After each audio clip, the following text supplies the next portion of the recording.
点泪是弱，大海念着我可怕它是大，落泪有情我入了家，lúc này mong ta chờ đâu là chỉ tao.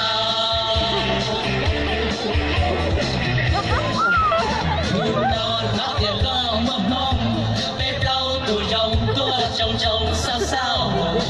Đó để mà sai cứu sai chỉ cầu, tụi tư lao bao tiền chỉ một cuốn. Chẳng nó chỉ cuốn, má có đêm. Giờ giữa đời chưa chết, nó còn nghe nhanh chỉ bỏ. Đưa hãy cho nó còn nghe nhanh chỉ bỏ. Giờ hoa bỏ gâu đi cũ nó chỉ rơi xa. Còn nhẹ bỏ ta, còn nhẹ cho hầu. Đu nó để lòng nông chia.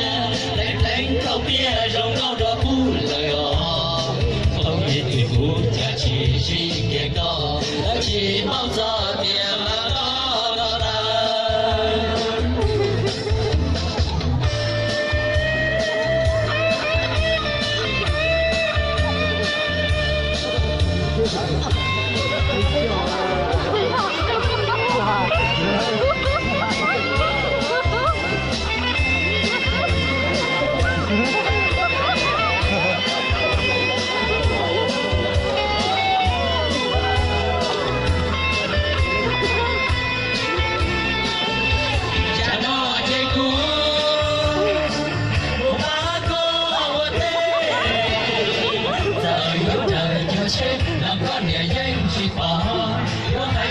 Cho lòng con nhẹ nhàng chỉ bỏ.